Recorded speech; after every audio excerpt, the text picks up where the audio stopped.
Deus está dizendo aqui para alguém, sabe por que você está ansiosa?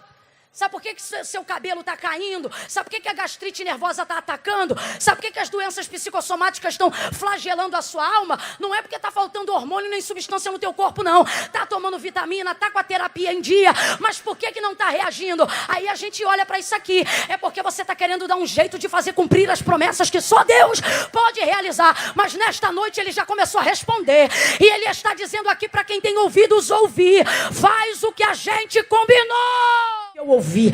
Agora ele vai submeter H a uma decisão que só ela pode tomar. Presta atenção. As direções para a sua vida, Deus vai liberar hoje pela sua palavra nesse altar. Mas é você que escolhe se vai tomar ou não. A direção vem de Deus, mas a decisão é sua. Fala rasgado que é para todo mundo entender.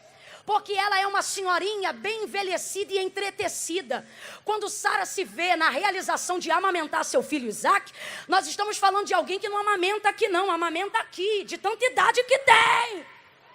Tu entendeu, né? Então, quando ela constata a realidade da sua circunstância, ela fica tão alegre pelo cumprimento da promessa em casa, no dia do desmamamento daquela celebração. Ouça isso. Ela está extremamente feliz, porém tem uma pendência na casa. Olha para quem está do teu lado e diga: Deus vai resolver as pendências da casa. Prega para ele ou para ela e diga assim: Deus vai terminar. Grita aí, diga: terminar o que você começou, mas não sabe como encerrar. Tem coisa que a gente só começa, mas não sabe como dar o desfecho. Aonde isso se manifesta? Presta atenção. Quando Sara já tinha a promessa, mas não sabia como ia cumprir, e por ela ainda não conhecer como Deus trabalhava, ela teve uma ideia. Ela pensou: eu vou pegar a H, que é a minha serva, da minha confiança. No capítulo 16 do livro do Gênesis, quando Sara introduz H na cama do seu marido Abraão, você vai ver Sara chamando H de serva. Dentro do contexto e da tradução, ou do hebraico ou do aramaico, o contexto que representa o chamamento, ou seja, a forma como Sara se dirige a H, não é escrava, é serva. Capítulo 16. Ela diz assim: Abraão, deita com a minha serva H, para que dela possa nascer o filho que Deus nos deu. Ela está tentando ajudar Deus. É um equívoco que a gente comete. Qual, Camila? Tentar fazer cumprir as coisas que Deus promete. Olha para mim.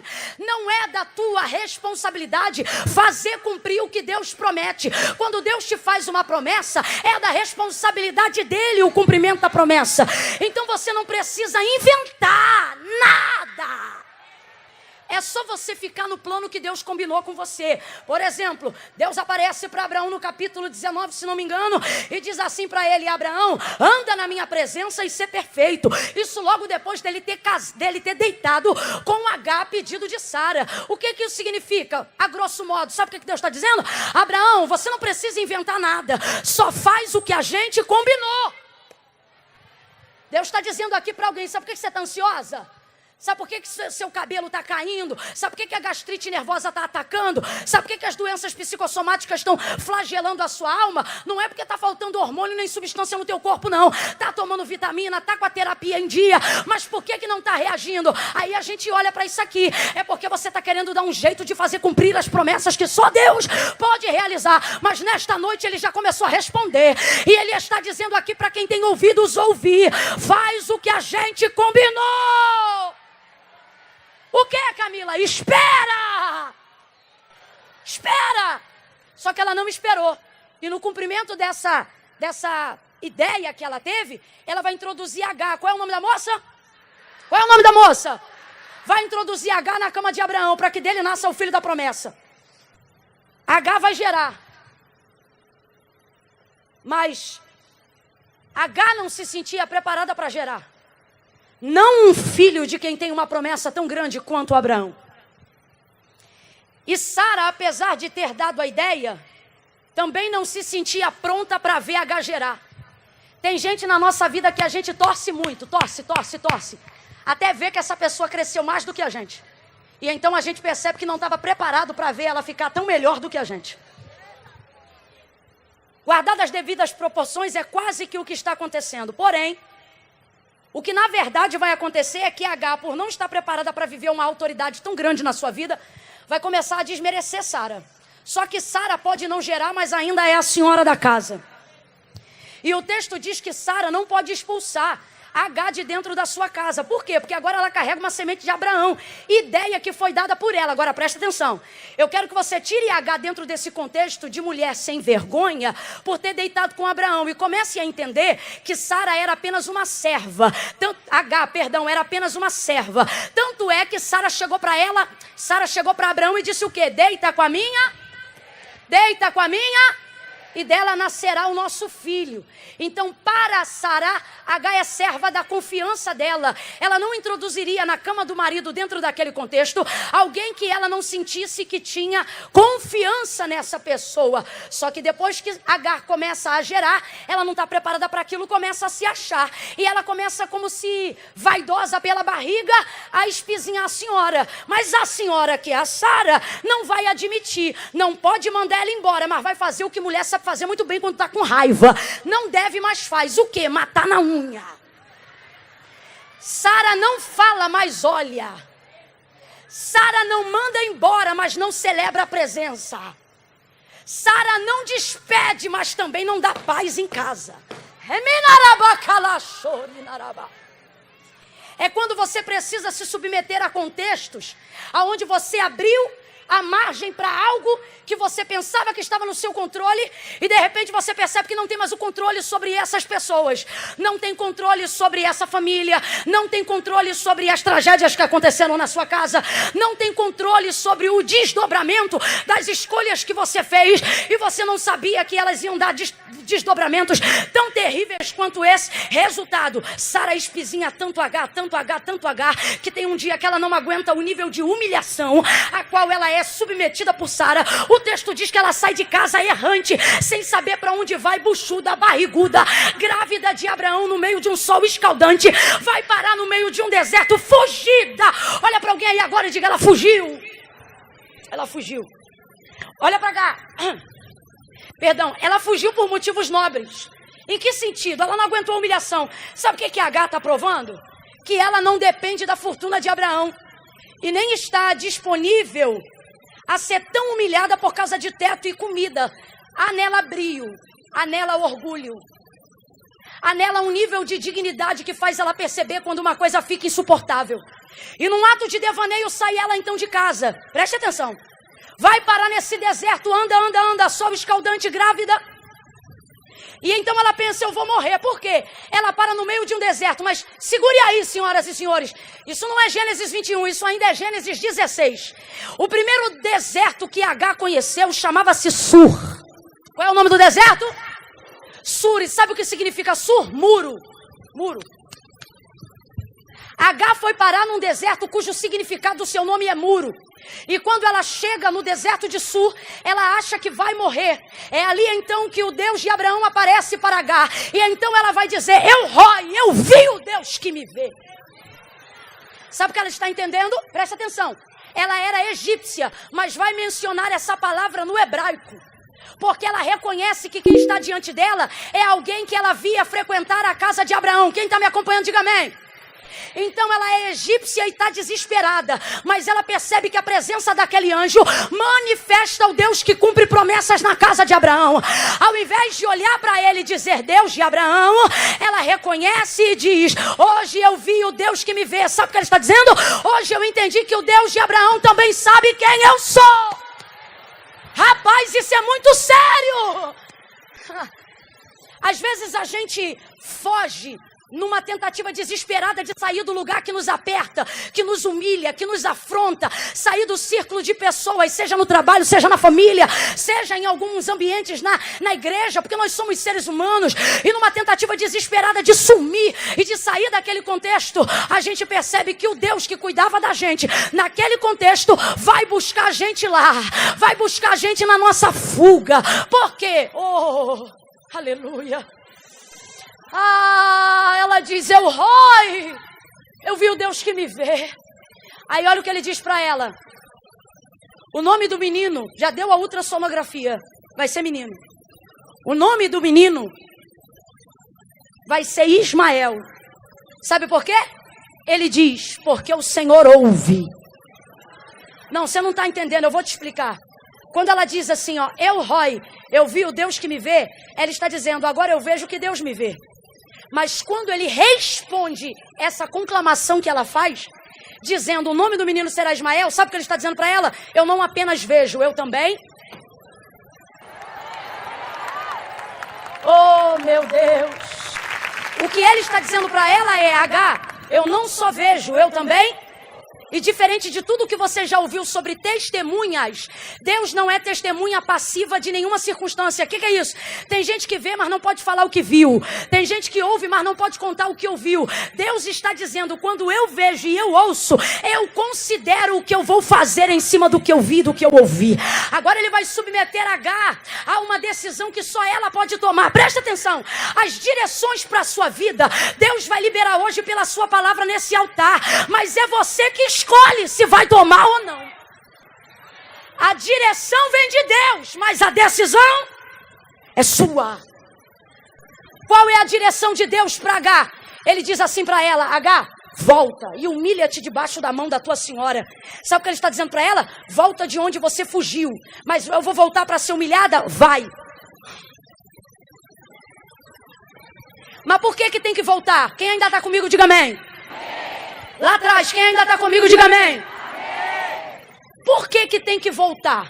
Porque o nome do deserto é Sur. O texto diz que a água acabou para ela ali e ela não tinha mais direção para ir para frente. Então preste atenção, o nome do deserto é Muro. Vem comigo, igreja, o nome do deserto é? O nome do deserto é? Ou ela perece diante do muro, ou ela volta para inaugurar um novo ciclo e viver uma nova história. O que isso significa para mim e para você? Por mais humilhado que você tenha sido, Deus não vai dar guarida na tua fuga. O que isso significa? Significa que quando você sair do lugar da sua humilhação, você não vai sair fugida pela porta dos fundos. Você vai sair despedida. Isso altera a conotação de dignidade que uma pessoa carrega. Agora, tem pessoas que preferem dar de cara no muro. Bater com o ministério no muro.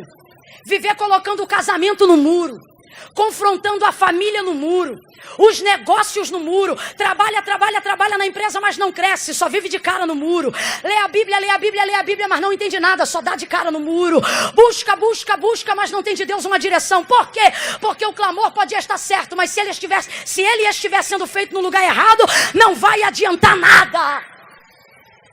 Hoje Deus está dizendo para alguém, faz uma escolha. Ou você come orgulho de frente para o muro, ou você engole o orgulho da meia volta. E volta do lugar de onde você saiu fugida. Volta a cumprir as obras que Deus colocou na tua mão. Volta a exercer o ministério que Ele te deu. Volta a cumprir o ofício sacerdotal que Ele derramou sobre a tua vida. Volta. Ai, Camila, mas se eu voltar, os outros acham que eu estou querendo disputar cargo. Os outros sempre vão achar alguma coisa. Só que Deus está dizendo, não viva sobre a expectativa do que eles acham de você. Viva sobre a expectativa do que eu tenho pensado a seu respeito. Volta. Agora, sabe qual é o nosso problema em ouvir Deus? Ao dar uma direção, dizer que essa direção começa com um caminho de volta, é porque a gente vive olhando a vida de Abraão em Gênesis 12 e vê que no dia que Deus falou com ele, Deus disse assim para ele, sai da tua terra, da tua parentela e vai para o lugar que eu te mostrarei. Todo mundo está preparado para ouvir um vai, mas ninguém quer ouvir um.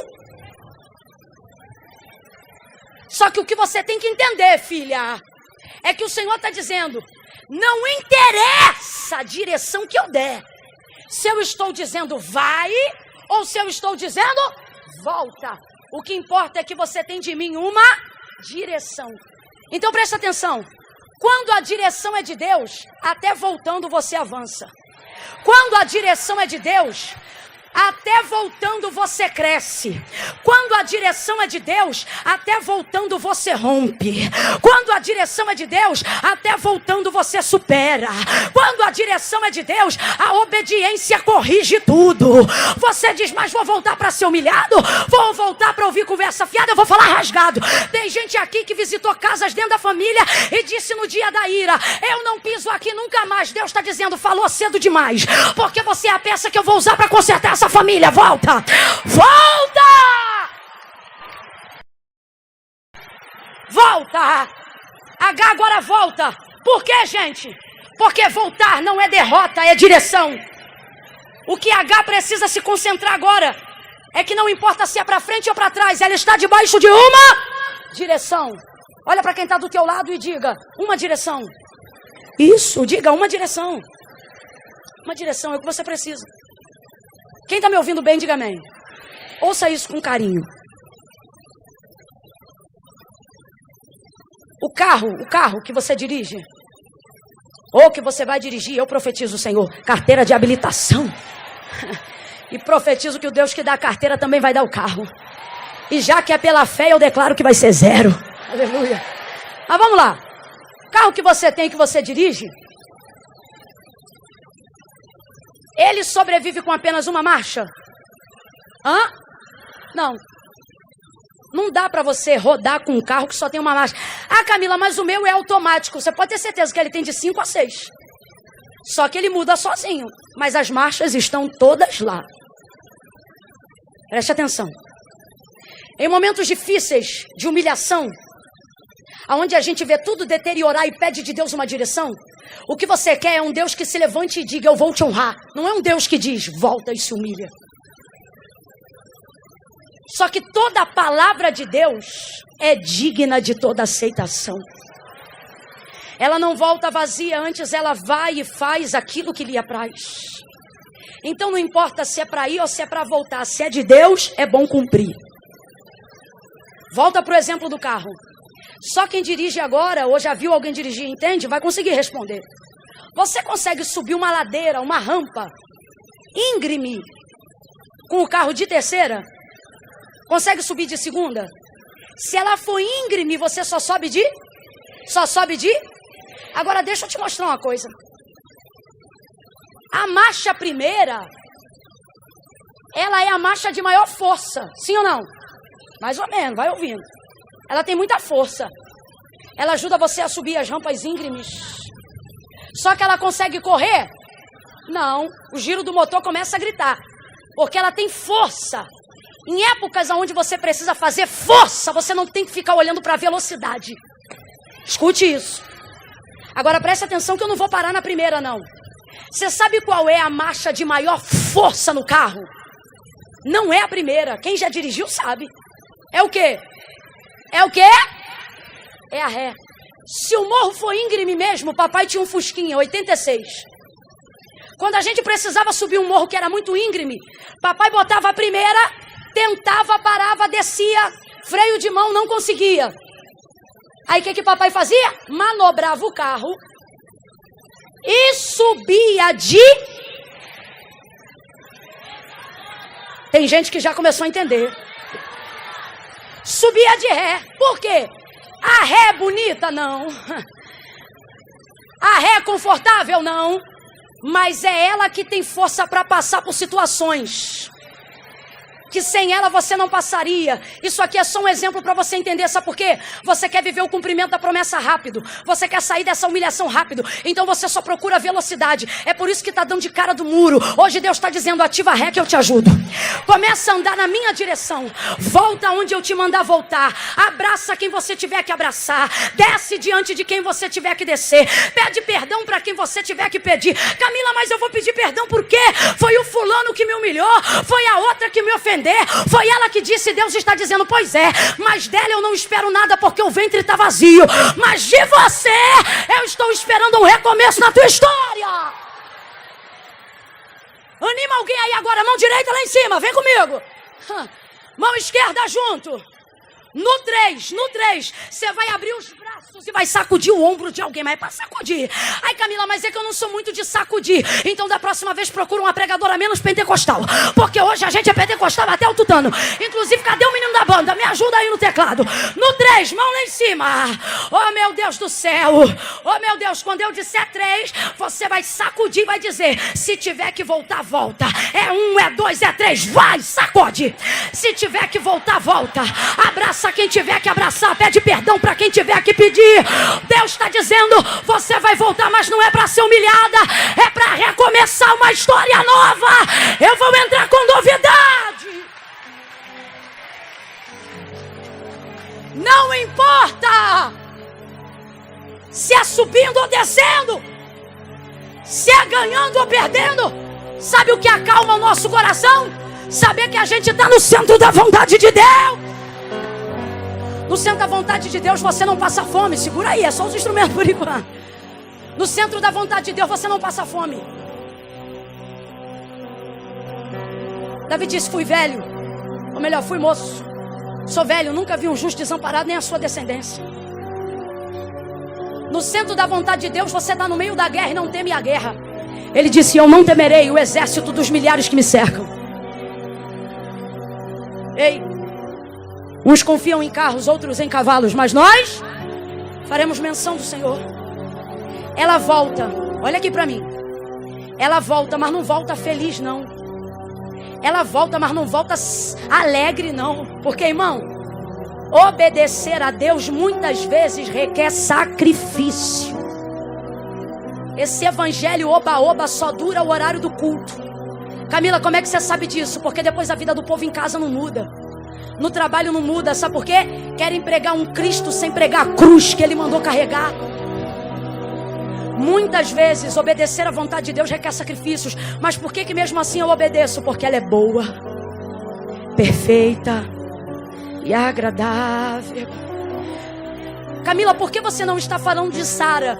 Porque Sara tem uma promessa, está na mão de Deus. Hoje Deus trouxe a esse encontro mulheres para dizer, eu sei quem é você, Agar. Eu estou vendo a forma como você tem sido injustiçada. Eu percebo quando alguém te odeia, porque viu que você entrou num contexto e não estava na história, mas já está sentada na janelinha. E hoje eu vim cuidar de ti, Agar, sabe por quê? Porque você está gerando algo que vem de Abraão. Olha para mim, tem gente que é muito maior do que você, mas se incomoda com você. E você se pergunta, por que se incomoda comigo? Você de vez em quando se sente como Davi se sentia diante de Saul, dizendo, eu sou uma agulha no teu palheiro. Por quê? O Senhor é maior do que eu, e eu vou te dizer por quê. Você não entende por que é tão perseguida. Você não entende por que tem sido tão afrontada e afrontada nesses últimos dias. Você se pergunta, meu Deus, se eu só fiz obedecer, por que eu estou sendo perseguida dessa forma? E Deus está dizendo, porque no teu ventre você não carrega só um filho, você também carrega uma nação. Camila, eu não estou entendendo, vai entender agora.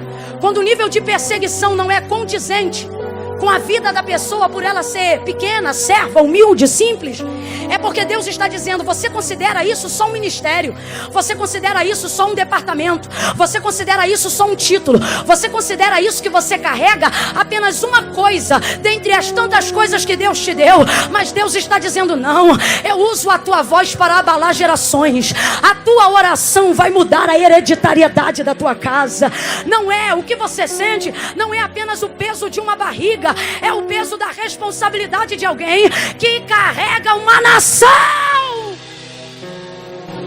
Deus está falando com profetas hoje aqui, com ministros hoje aqui. Ela volta e se humilha. Não foi fácil, mas ela voltou. Sabe por quê?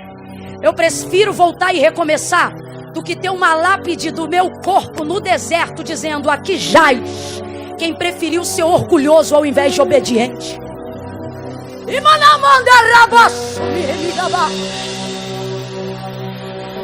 Eu prefiro voltar, mesmo que eu tenha que sacrificar orgulho, brio, vaidade, do que ter filhos que não nasceram, porque eu decidi que eles não viveriam mais dentro de mim, porque decidi entregar os pontos do lado de fora. É por isso que Deus vai resgatar Agar no deserto. Sabe por quê? Por mais que a perseguição esteja vindo sobre você, assim diz o Senhor, isso não é só sobre você. Isso é sobre a voz que eu te dei. Isso é sobre a unção que eu te entreguei. Isso é sobre o fruto que você carrega. Isso é sobre o chamado que eu te confiei. Isso é sobre a obra que eu tenho na sua vida.